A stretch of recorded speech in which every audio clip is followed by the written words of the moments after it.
Maganda na sana yung introduction. Pwede bang sabihin pa, when I was starting out in my career, you know, I get that a lot these days. I have people coming to me and say, you know, Sir Francis, I'm so happy to meet you in person. The first time I heard you was when I was in elementary. I said, shut up, get away from me.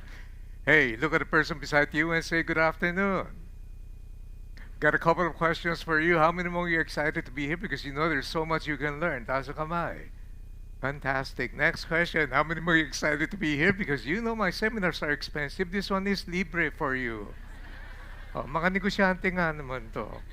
So I'm very happy to see a lot of familiar faces. Oh, Sir Ben, and then Mr. Chan, and everybody else. And naku, si Lorraine, ngayon ko lang nakita after a long time. Yeah. So, my apologies. I have to swing out of the room and enter because right now we're having our stockholders meeting, but through Zoom. So my camera is open. I'm muted, so I'm here. So I'm going to be featuring this article on my Philippine Star column on May 5, so you get a sneak peek today. Question, how many among you read the Philippine Star? Taas ang kamay. Konti. What's the matter with you? That's the best newspaper in the country, especially Saturday and Sunday. And so, here's the article. Technology is the death of us. Yan ang title. Let me read it for you. Hi, George, sabi ng isang neighbor. This is Richard, your next-door neighbor. I have a confession to make. I've been riddled with guilt for many months, and I've been trying to get up the courage to tell you face to face. At least, I'm sending you this text. I can't live with myself a minute longer. And, you know, without you knowing, when you're not around, I've been sharing your wife. Day and night, much more than you. I haven't been getting it at home recently. I know that's no excuse. The temptation was just too great. I can't live with the guilt, and I hope you'll accept my sincere apology and forgive me. And by the way, please suggest a fee for usage, and I'll pay you. So the neighbor naman, George, feeling enraged, betrayed, grabbed his gun, went next door, and shot the neighbor. He returned home, and then while pouring himself a drink and sat on the sofa, George noticed that there was another text. And he discovered the second text message that says, Hi, George, Richard here again. Sorry about the typo in my last text. I assume you figured it out and noticed that this crazy spell check had changed Wi-Fi to wife. Technology, it will be the death of us all. How true this is. I've witnessed a lot of companies now and their business is going down because they are not adapting to the latest technology. And I've noticed that there's still a struggle here. The question now is, yeah, technology is important, but what technology? And I also see many of my corporate clients committing FOMO. What is FOMO? Fear of missing out.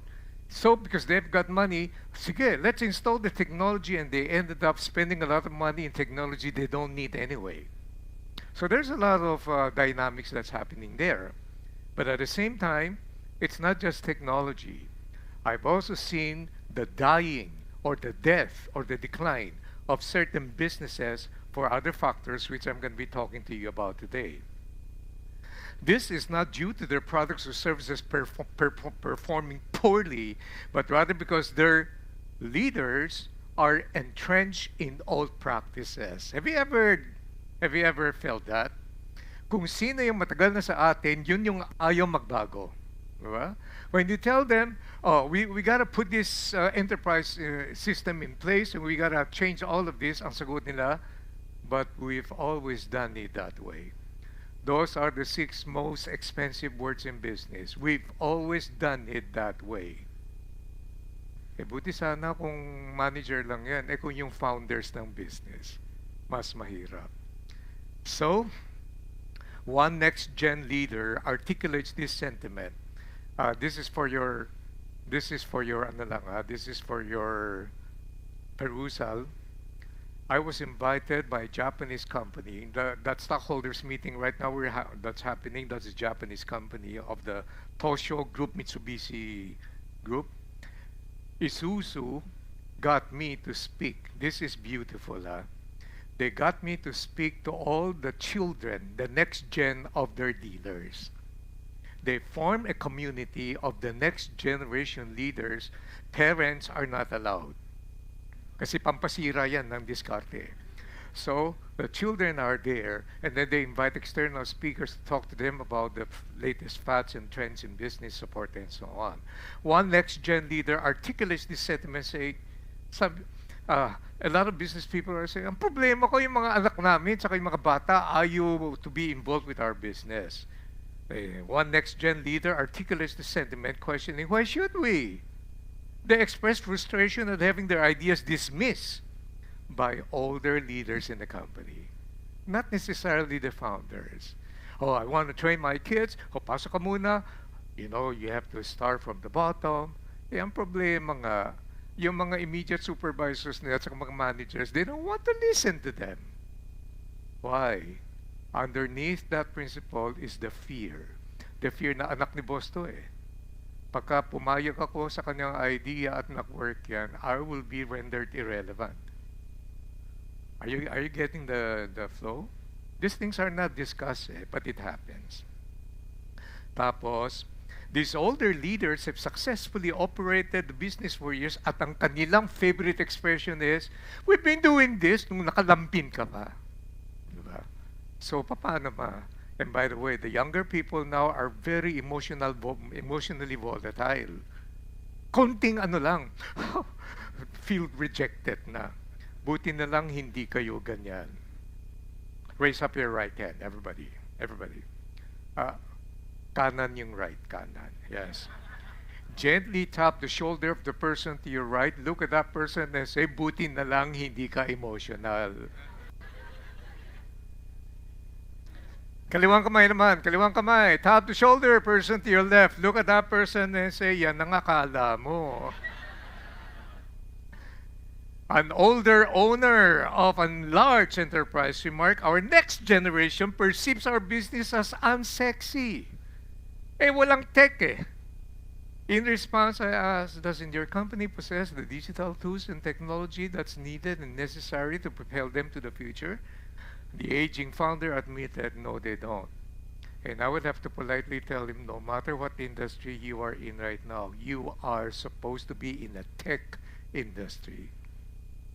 Hindi pa nila kuha eh.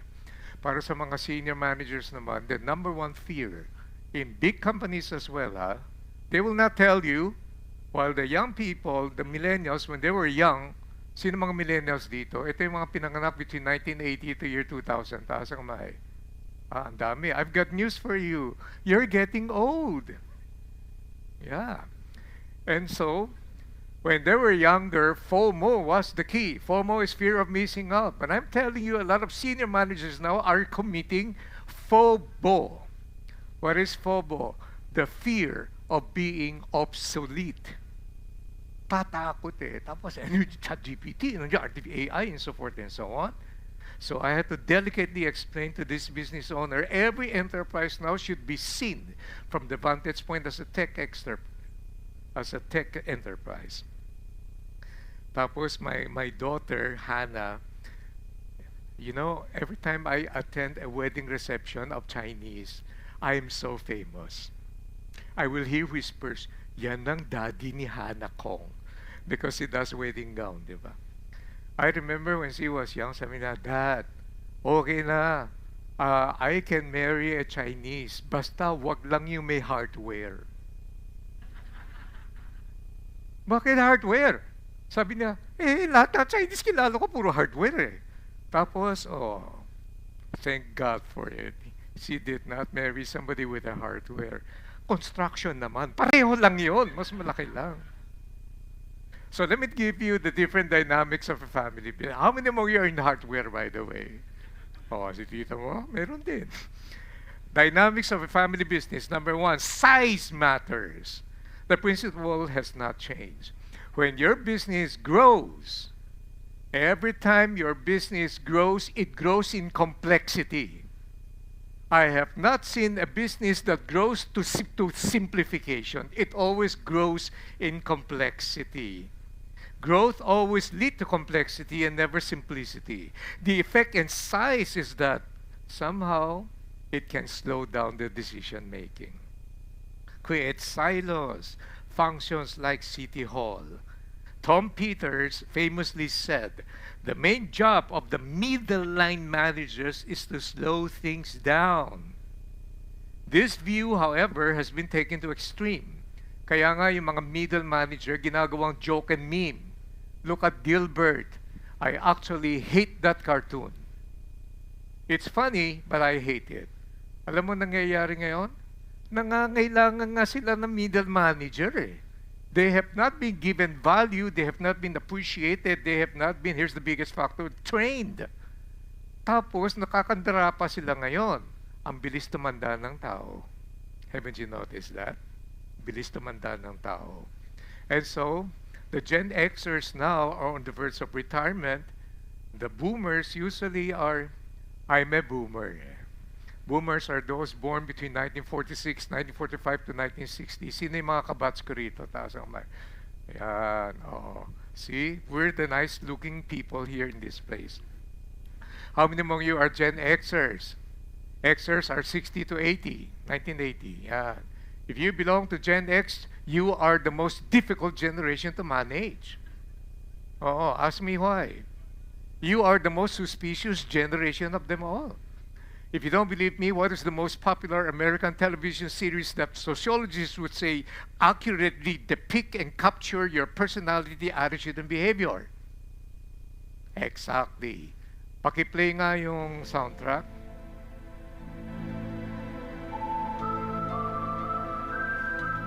Oo. Kaya yung mga Gen X pag nag-uusap, observe them. Pare, huwag kang maniwala dun sa katabi mo. Baka alien yan. Di ba? Ganun yan. So, nagkakaroon ngayon ng problema. That's why puro crash course on leadership training because the middle managers have not been valued, have not been invested in training, and now they're in the quandary. Eh bakit? Family businesses, yung mga founders, gusto nila lahat sila eh. Eh ngayon, habang tumatanda, nababawasan na yung energy. Correct? Ito ang pinakamasama.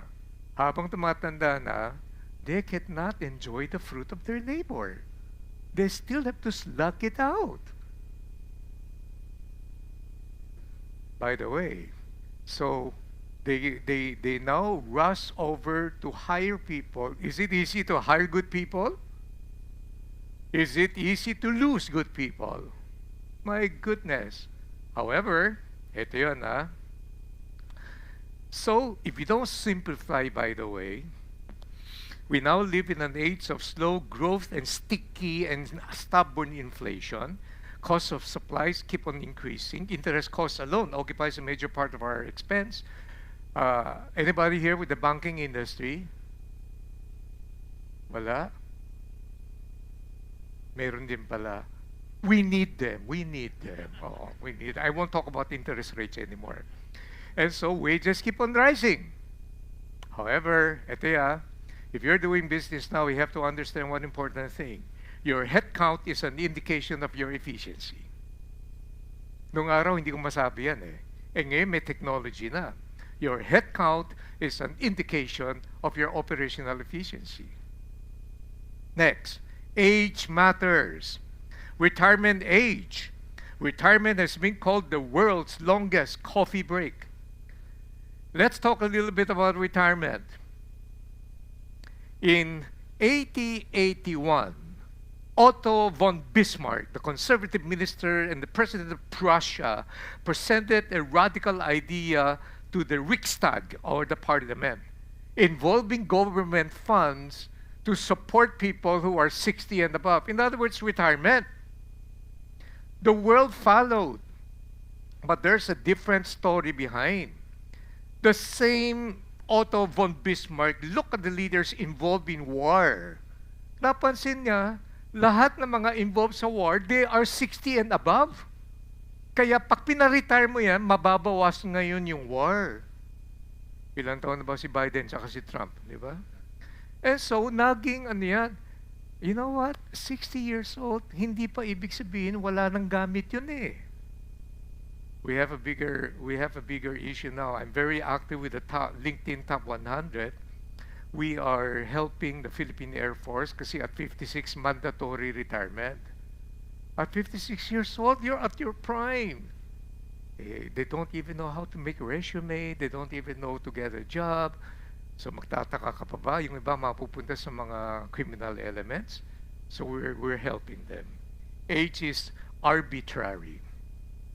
As long as the person is productive, the collected years of experience and work knowledge, wisdom and network and connection cannot be matched to ChatGPT or open source artificial intelligence. What is the compromise then? Di ba sa mga corporate, when you reach this age, mandatory retirement, pero dahil alam nila magaling sila, what do? They make them consultants.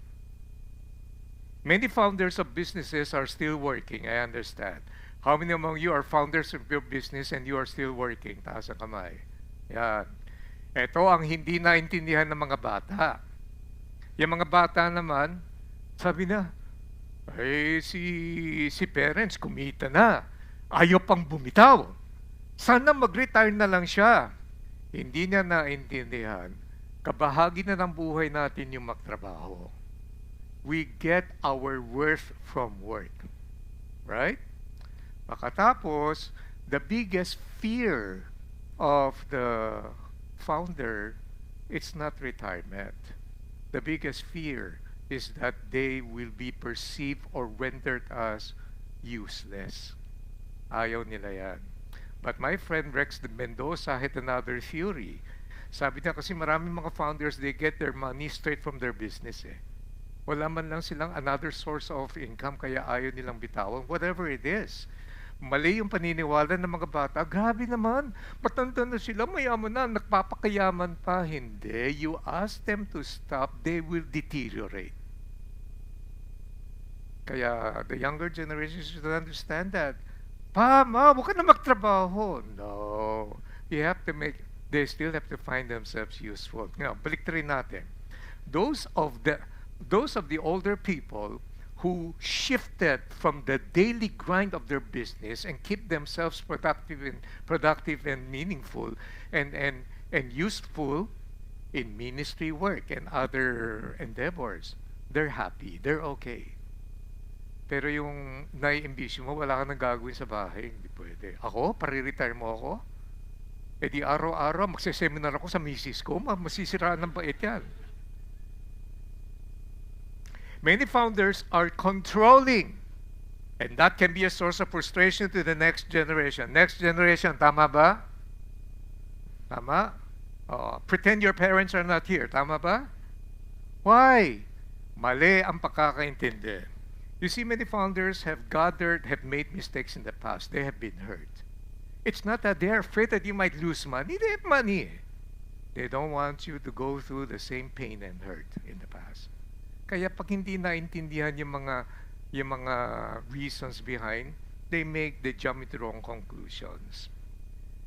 The traditionalists and the boomers get their worth from their work. The mistaken notion is mayaman na, nagpapakayaman pa. However, when you force a founder to retire, that person's health deteriorates and eventually lead to many regrettable circumstances. What are they? Number one, they lose respect that they really crave for. Number two, the attention used to be given them parang nawawala. Ang sama ng feeling ng relevant pa ba ako? Number three, they do not want to be discarded like an old piece of furniture set aside in a storage room. Eh syempre, nandun din pa yung magbe-beg pa ba ako ng pera sa mga anak ko samantalang ako nag-umpisa. So those are underlying reasons why. Why are they controlling? Because in the eyes of the parents, even they're grown-up kids, still remain like kids to them. Can I introduce to you the people who are important to me in my life? Can I start by introducing to you the one and only love of my life? My one and only wife? Lilia, can you stand up? Lilia and I, we're celebrating our 44th wedding anniversary this September. And don't clap, you don't know the story. We were engaged for 9 years before we got married. I forgot to marry her. Her father reminded me. Yeah. And let me introduce to you my employer, my boss. She's my youngest daughter, Rachel. Rachel over there. Yeah. Single pa rin. And so, the primary concern of parents for their kids is safety. I want our children, but they'll never tell you. How many among you are Chinese? Taas ang kamay. Chinese people. The Chinese are not expressive people. Walang expression yan. Grabe. That's why my most difficult audiences are Chinese. Nagsasalita na ako for 1 hour, there's absolutely no change in their facial expression. So, you can hardly find Chinese saying, I love you. Subukan mo sa taon mo, I love you. Taap, mga sib, dati ka na siya, di kami yung sabi ba, di ba? Yung puro ganun. And so, they won't tell you that natatakot ako, baka masaktan ka. But ang interpretation natin, napaka-controlling, ayaw akong bigyan ng pagkakataon. Number 3, speed matters. Today, Philip Kotler, the father of modern day marketing, says today, you have to run faster just to stay in place. Every single industry now is being challenged. No industry is spared. Everything is being challenged. In today's economy, speed now becomes very important in getting things done. However, there should also be a balance between stability and speed, and the only way you can do that is through agility. So what you and I want is to have a business organization that grows big but moves fast as well. And number 4, friends matter. When friends started the business, they were friends. Over time, they've grown old. Dynamics begin to change. People change, by the way. If there's the one most important lesson I've learned in my entire existence, people change. Agilangit yan. It's just a question whether you change for the better or you change for the worse. Some partners now, because of the many years of their business, they want to put their children in now. So kahit na yung children hindi qualified. Others naman, family businesses, when we started the business, we're okay, we gel, we understand each other. Pero the cousins do not have that kind of relationship. Dagdagan pa natin yung bulong. Naku, yung mga bulong na yan, nakakaanis yan. Sorry Christian setting to, ano? Yung mga bulong na yan, buwisit yan, yung buwisit. Yung bang, lugi ka. Ikaw na lang ang nagtatrabaho. Bakit yung partner mo mas malaking kinikita? Naku, yung mga bulong na yan. Dapat pagka binubulungan ka na, you should say, get thee behind me. Diba? So, that's why there's a wise saying that goes this way. It is better to do business and then make friends than to make friends first and then do business. Diba? But do you know that the dynamics of family businesses are different from big corporations? Especially those who are publicly listed. Kasi publicly listed yan eh. May mga professional help na pumupunta, yung mga succession plan nila maayos na. And yet, the structure may be the same, but the way they do business now is totally different from many years ago. This is different. The C's, iba rin. Here are the negative dynamics of family businesses in a nutshell. 1, hostage to heritage. 2, resistance to change. 3, pride, emotions, and strong egos. 4, people fighting old battles. 5, many feel undervalued and underappreciated. Next, retention of loyal but incompetent people. So what happens now when a person is loyal pero incompetent naman? Gawin mo bodigero. Yung bodigero, mabilis matrabaho, madali.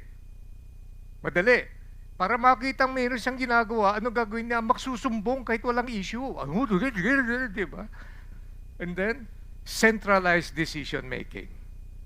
An organization structure may not really reflect the actual power and influence. Let me show you this. Assets overvalued due to personal effort for decades. Next, less shareholder driven. Personal finances may crowd company finances. Next, not so easy to fire people. Can you fire your mother-in-law? Next, the secret to life is to love your mother-in-law. I'm not kidding. Intangibles are very important. Next, less reliance on outside expertise. Oh my goodness. There was a time when Chinese business owners would say, why do you need to get outside speakers and trainers? Laway lang yon. Hindi naman nila alam yung business natin eh, di ba? So, hanggang ngayon meron pang ganon. Yung mga hindi pa kumukuha sa akin, ganon yon, di ba? Now, lack of professional and competent managers. Failure to embrace technology. Sabi ng isang founder ng business, technology, computer. Tao din gumagawa ng computer. Pag tao nakakamali yung computer, makakamali rin. Yeah, sarado na sila ngayon. Next, the culture of the company is extremely important, too important because ito na, ethnic culture, traditions, shame. Oh man, that's a big factor. Next, competence is not necessarily key for the job. Basta pwedeng generational differences. That's huge. Not only in family businesses but also in the corporate. Nakpapanik sila ngayon. Bakit? In our company alone, I sit as an independent director for 2 companies. Last year, we had 10% of our workforce as Gen Z. This year, because we work on fiscal year, we now have 20%. Parami na ngayon ng mga Gen Z. Personal issues, emotions, feelings are huge in family businesses, and there have been cases where family members become mortal enemies. Classic case. You know, I was requested to have coffee with this guy. Sabi na, you know, my brother is gonna. Tapos, the other brother naman invited me. You know, my brother is gonna. They would have been an economic force today. But they can't get along.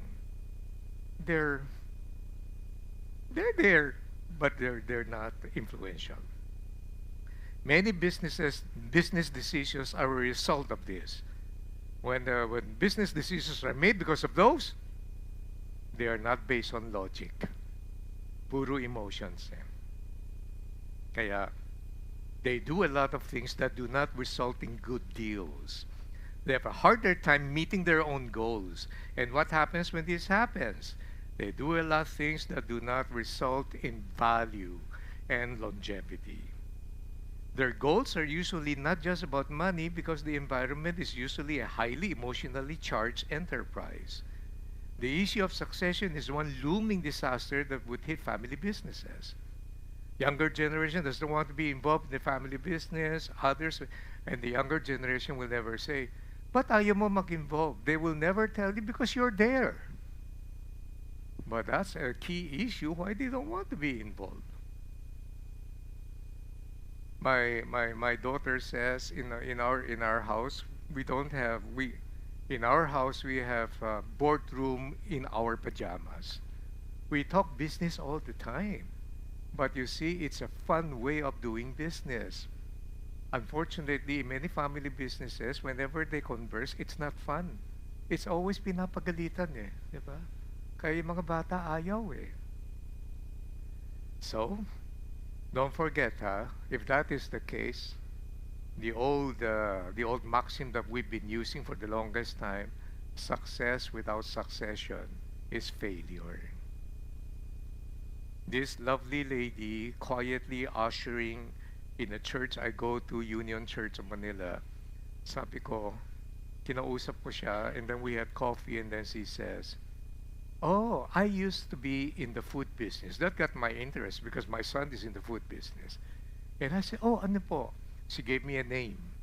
She had 10 fine dining restaurants in the best malls in the country. And I said, so how's your business? They're closed. Why? Sabi ko, your restaurant is famous. I mean, none of my kids want to take over. So she closed. Sayang. Can you blame her? Yes. Don't tell her that. She's still an usher. Because you always you always ascribe to the old traditional na ikaw yun. Lahat ikaw eh, centralized eh. You've never trained future leaders, have you? And maybe the way you were parenting your kids was not encouraging and inspiring enough such that they may have made a promise, when I grow up, I will never join you in business. What family business owners need to embrace is the humility to consider others better than themselves, and to seek professional help, and to really be honest with contributing to the whole rather than to personal agendas. Parking the ego on the parking lot. Inspire, not enforce the next generation to involve themselves in the business, but to make sure that they have the capability and competence to run it by gaining employment experience to the bottom up and understand the rudiments of business. Then the next generation is clouded in their thinking because of the past hurts and possibly humiliation. And as such, either quickly look for marriage. Gusto ko makasal na ako para umalis na ako dito sa negosyo namin. Baliktad yun sa daughter ko, ayaw eh. And so, not bad, but not wise. And so, they want to rebel, they want to come up with their own business, which is not bad, but sometimes not wise eh. Andun na nga yung infrastructure eh. Eh di dun mag-spin off ka na lang sa something else, it's easier. But they don't. Why? Do you think they're dumb enough not to understand that? No, it's because they don't want the association, the company. So, my question now, especially for all business people, is number one, are you allowing your emotions to make decisions for you? You already have a functioning business. You have the experience and the knowledge of running it. But my parents do not want to accept my idea and change initiatives. Well, my advice for the young people is make a business plan. Sell the idea. Let your parents know you've got skin in the game. And then say, oh, give me 2 months. If it doesn't work, I'll never bother you anymore. Pero no eh, kasi umaandar yung emotions eh. They can do business with people who are not related to them, but when it comes to their own parents, they don't know how to make a business case. Puro emotions na lang, which is not right. Para sa mga younger generation, I would like to advise this, ha? Learn to harness the power of lambing. Kahit walang expression, lambingin mo yan. Oo. Alam mo yung ano, how many among you have read the book, The 5 Love Languages? What are the 5 love languages? Number 1, what? Affection, di ba? Number 1 is touch. Number 2, what? Talk. Number 3, things. Number 4, task. Number 5, time. Oo. Kaya pag sinabi mo sa mga Chinese parents bakit hindi mo ko binibili ng ganyan? Actually, expression of love yan kasi ang love expression na things eh. Anong sagot ng magulang? I give you money, I educate you, I put you field, tapos what else do you want me to? Anong wala akong love? Di ba? So that kind of culture is something you have to consider. Now, many family businesses have embraced the model, and I've seen them rise to greatness. They spur their children, give them opportunity, and nandun lang sila backseat, background, tapos advisory na lang. Pag nakamali, hindi pinapagalitan. Kasi, ideas are the currencies for the future. If you block them, humiliate them, scold them, no ideas will come out anymore. You have to provide a safe laboratory for them to try theirs. Well, as scriptures would say, pride goes before destruction, a haughty spirit before a fall. Success in business can make a person feel that that person is immortal. No business is immortal. We have to embrace the humility to understand at any given time now, my business can go down. So I need all the ideas and I need all the help I can get. I'm going to give you a list of 20 questions for business leaders. Just take a screenshot. The entire history of management ideas can be seen as a series of answers to a few pragmatic queries. What are they? 1, how do we win? 2, how do we prepare for uncertainty? 3, what will help us make smarter decisions? Next, what do we know about change? What is the best way to do work? How can I possibly get everything done? What systems should we use to track how we're... sweetheart, do you have the list? Habulin mo na lang, ha? What systems should we use to track how we're doing? What's our ideal organizational design? How shall we grow? What do we know about expansion? How do we attract new customers? How do we understand the changing consumer behavior? And then, what's the best way to innovate? What should we do for our employees? Yun. And then, what is honorable?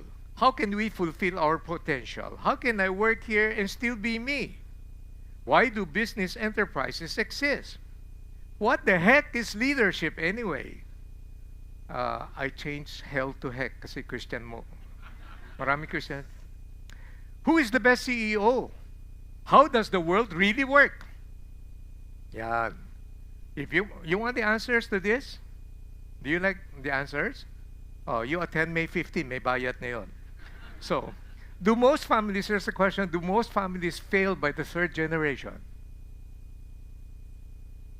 I have a client in Davao. Laki-laki ng business, sabi sa akin, Francis, not on my watch. I'm so fearful. Kasi I'm the third generation. Hindi pwede sa akin bumaksak. Sabi ko, kalokohan yan. Bakit? You know the drill. Ano, first generation builds the business. Second generation expands the business. Third generation kills the business. No! Why? You know, this thing is taken from a misguided study decades old. Where did that three-generation idea come from? From a single 1980 study of manufacturing companies in Illinois. A single 80 study, manufacturing yan, tapos Illinois. The study is the basis for most of the facts cited about the longevity of family. In fact, one company, pinigilan ko lang. Sabi ng independent director nila sa board, pare, if I were you, I'll sell the business habang hindi pa bumabaksak. Kasi papasok na yung third generation mo eh. That's crazy.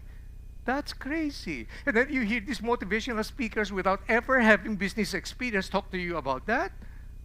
Oh my goodness.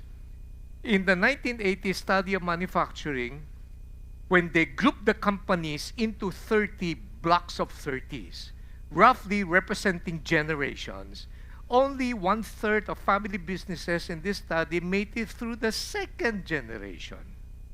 Only 13% made it through the third. But, hold on to your horses, ito yung detail. Number one, its core findings are often described incorrectly. Many describe the results to say that only 1/3 of the family businesses make it to the second generation, but the study actually says that 1/3 make it through the end of the second generation, which is 60 years. Get it? The context of the time frame is important, but they don't talk about it. Next, one study actually says that 1/3 make it through the end of the second generation, 60 years. Number two, what the study didn't say is how that compares to other types of companies. That longevity is even longer than publicly listed and traded companies. So you use that and then use that as your doctrine and your theology, edi siyempre affected ka. Where's Lorraine? Lorraine is second gen? Second gen. Sinong third gen dito? Oh. Don't let those kinds of things give you unnecessary guilt. Kaya this client of mine in Davao, araw-araw he punishes himself. Not on my watch. Mali. Number three, finally, the study provides no insight on why some businesses disappeared.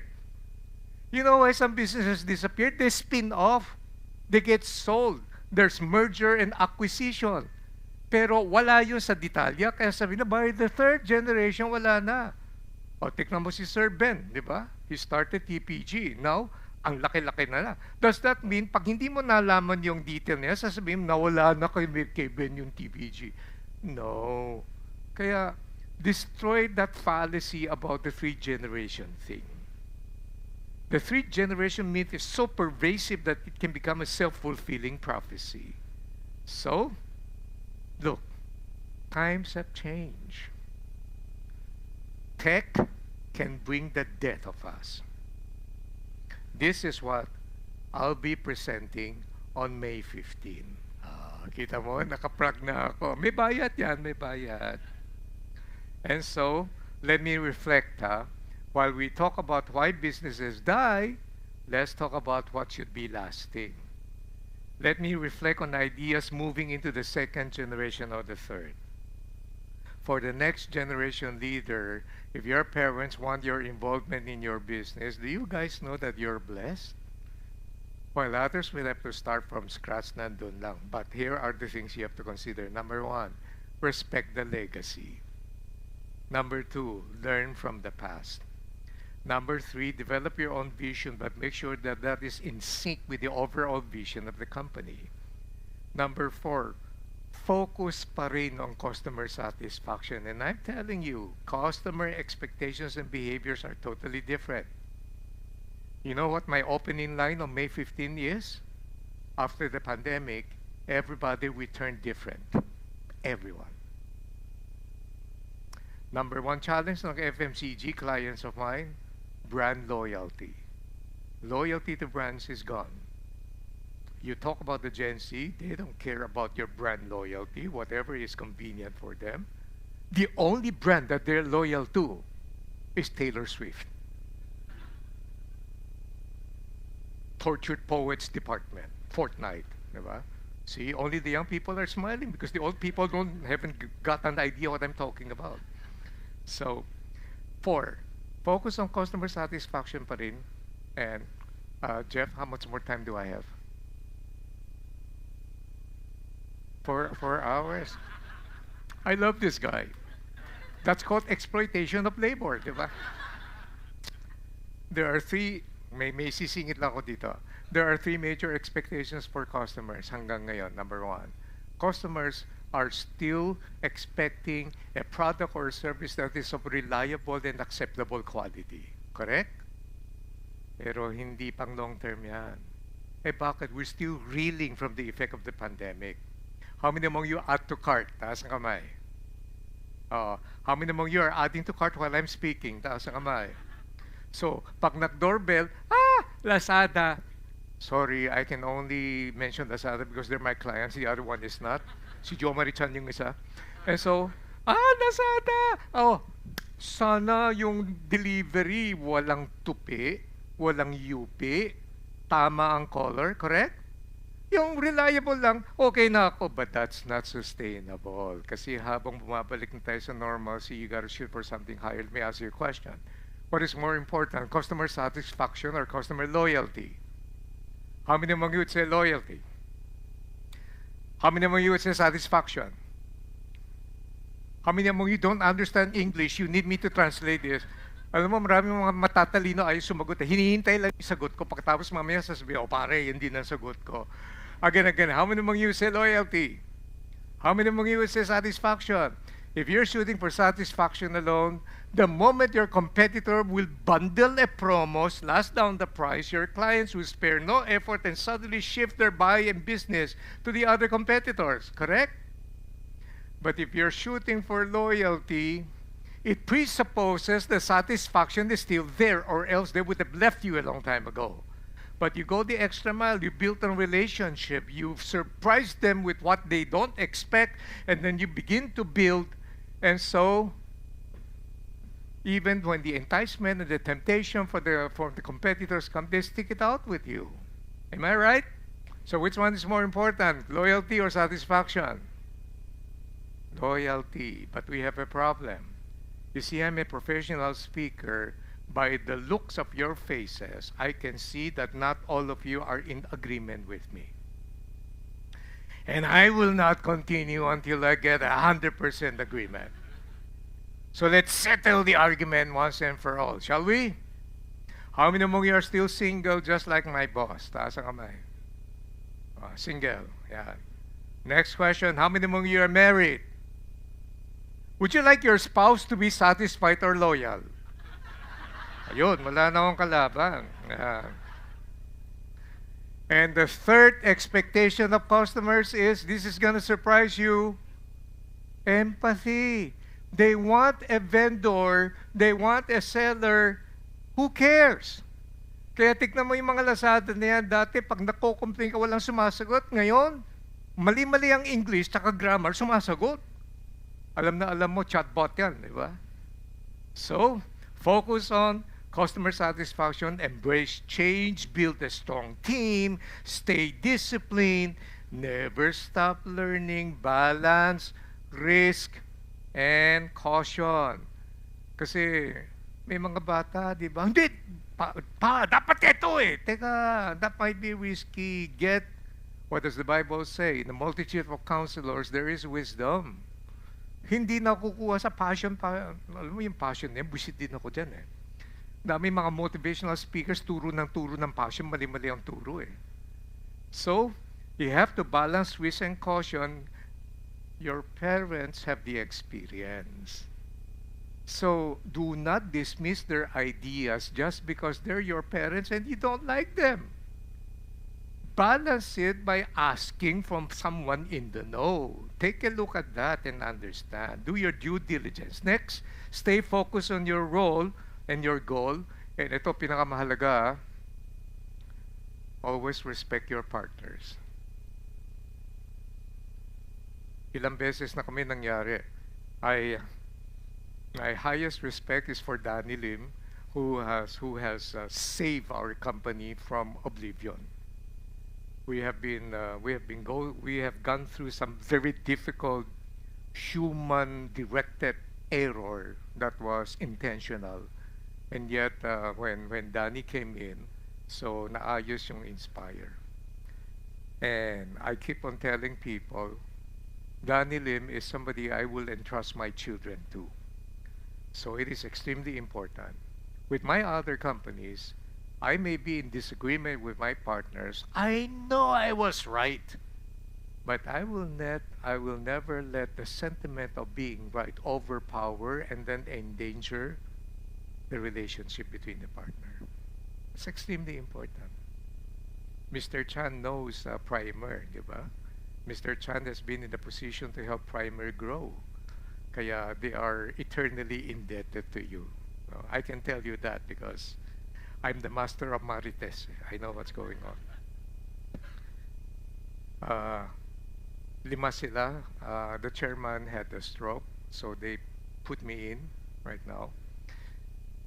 When I was introduced to the partners, itong si Jerry C, may pinakita sa akin brochure ng Audi Q7. Are you familiar with that model? How much was that? 7 million at that time, ha? Sabi na, oh, look, oh, Francis. Sabi ko, oh, so what? Akala ko binibentahan niya ako. Look. Oh, you know how much this is? Sabi ni Jerry. Sabi ko, no, how much? Sabi na, 7 million. Sabi ko, oh, wow, grabe, mahal. Oh, so, what's the deal? Sabi na, each one of us, we lost one Audi. Dahil nakamali ang decision namin sa savings. Tapos tawa sila ng tawa. Sabi ko, these guys are lunatic. Insane. But you know why? They understand the position na we earn money together, we lose money together. And so with your partners, it is an inevitable circumstance that somebody's gonna make a mistake, right? But if you can only grab this principle, use it not only for your business partners, but for your marriage, it will be very effective. What is it? 2 Filipino words. Walang sisihan. Walang sisihan. Nung kumikita tayo, di mo ako sinisisi. Ngayon, nalulugi ako, sinisisi mo. No, walang sisihan. Always respect your partners. Let me share with you my observations and reasons why business fail. Number 1, practice. Number 2, partners. Practice is, when the business grows big, do not go into hubris. Hubris mean, lahat ng hinawa ko kumikita, kaya lahat ng papasukan ko kikita rin, mali. If it's not within your sphere of competence, you cannot just say dahil magaling ka, kikita yan. And so, I've seen this happen. So the very cash cow of their business is depleted because they use that into other ambitious projects na wala naman sa sphere nila. Second, partners. There should be competence. Competence must be built among the partners. There should be chemistry. And there should be consistency. And for me, the most important factor there is the character of the people involved. To all the next gen leaders, so maturity is extremely important. What is maturity naman? Maturity is the ability to own your mistake, to be responsible and to be accountable. And trust me, maturity does not come with age. Marami yung kilalang matatanda na bobo pa rin sa buhay eh, di ba? Raise up your right hand. You're getting quiet. Tap the shoulder person to your right. Look at that person and say, buti na lang, mature na mature ka na. Kaliwang kamay naman, tap the shoulder. Look at that person and say, speak for yourself. The deterioration of relationships and destruction of chemistry always starts with a very defective way of thinking. What are they? Especially for the younger generation. Why do they disagree with my idea and opinions? Always. Well, that's a fallacy. Hindi naman always yun eh. Next. Why am I being ignored? Next. Why are they against me? Next. Why is everything so unfair? Next. Why do they pick on me? Next. Why am I deprived? Why should I put up with all of this unfairness? I-summarize mo lahat ng mga tanong na yan. You can categorize them under victim's thinking, but laging biktima ang iniisip mo sa sarili mo. That kind of thinking destroys relationship, destroys potential, destroys everything. Ika nga ni Jim Collins stimulate progress, but preserve the core. What is the core? Yan ang pag-aaralan natin ngayon. Are you okay? Dito magwawakas ang introduction ko. Pero yung main ko, maiksi lang. Let me talk to you about the core. I only have one challenge. My speaking, my writing, my broadcast, my YouTube.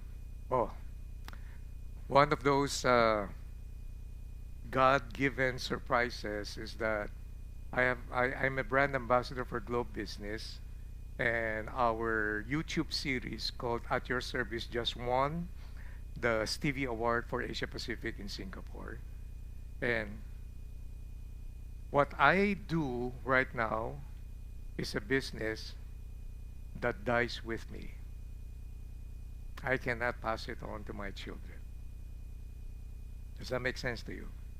Sabi ni Chinkitan sa akin, Ninong, kailangan gumawa ka ng digital para sayang, may passive income ka na, tsaka ma-preserve yung legacy mo. Sabi ko, ganun? Okay. Sino sa mga nakaraang magagaling na speaker ngayon ang buhay pa? O kaya yung trabaho nila sikat pa rin? Couldn't even think of one. When I was in my younger days, by the way, that's many, many years ago, in a galaxy far, far away, the top three were Zig Ziglar. I had to go to London to be accredited by Ziglar. Number two was Jim Rohn. And number three was Dr. Dennis Waitley, who became my mentor and a friend. Are their works still around? No. Parang churches, di ba? The founder of the church is a senior pastor. Pag masyadong personality-based siya at wala na, at hindi na-build yung next succession plan, wala na rin yan. It's the same. I see that. Kaya sabi ko sa kanya, Chinky, relax ka lang. Pag tayo namatay, wala na, makakalimutan na tayo. And by the way, why are you afraid of that? We're in a better place, don't you think so? So my challenge is that my business dies with me. So what is an undying aspect that I can pass on to them? I concentrated on the core. You may not believe me, but I understand the consequences of sin and the depravity of human behavior. Na hindi kaya nga people change Madalas nga yung tao nagbabagong mas masama kung kailan may pera na Did you notice that? Nung wala pang pera, mabait siya. Nung may pera na, grabe. Nag-iba. Human depravity. And so, that is why, because I knew that reality early in life, I have to build the core. Time check 4 p.m. Okay. Delay to delay. And so, the only thing I can teach my kids, dalawang bagay lang eh. Love God, love neighbors. Yan lang. Simpleng-simple. That one will never die. Walang artificial intelligence ang pwedeng pumalit sa kanya. So my son now is in the food business. First time he opened his Crazy Katsu restaurant in Maginhawa, lumakas eh. The Lord is good. Daming pumila, daming lumakas. Without my telling so, for the first month, he has this strange arrangement with his Japanese partner. Ang kanila, every month, dividendo. Every month, dividendo. Hindi yun nung napag-aralan ko, pero kanya eh, di ba? Hindi ko pinapansin. First month pa lang, without telling us, I just found out later on, lahat ng kinita niya, binigay niya kay Lord eh. I'm feeling, ang nasa isip na, it's the Lord who gave me this, so I might honor the Lord by giving it back. No pressure from me. My daughter naman, who is now in fashion design and wedding gowns and everything, she is the more sensitive among them. My wife and I think we are too stoic eh. Masyado kaming pragmatic. Buti na lang meron kaming Hana na a little bit on the emotional side, but siya ang may pakana. Siya ang nag-prepare ng surprise birthday party sa amin dalawa. Kaya, surprise yun. Mahina magtago ng surprise. Yung tatay nila, kolumnista, tsaka marites eh.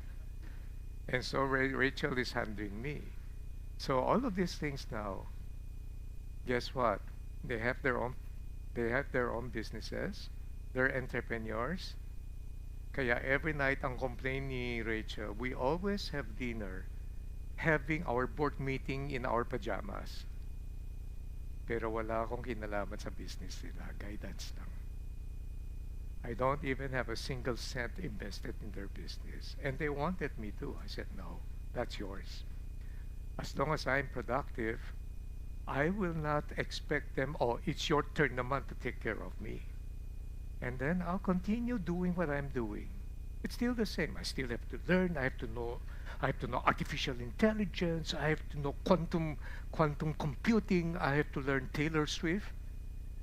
I still have to learn in order to be relevant because I still want to be productive. And there have been mistakes.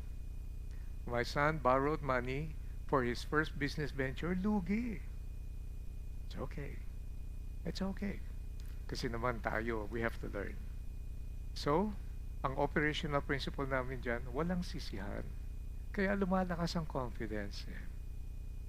Where is Brian and Max now?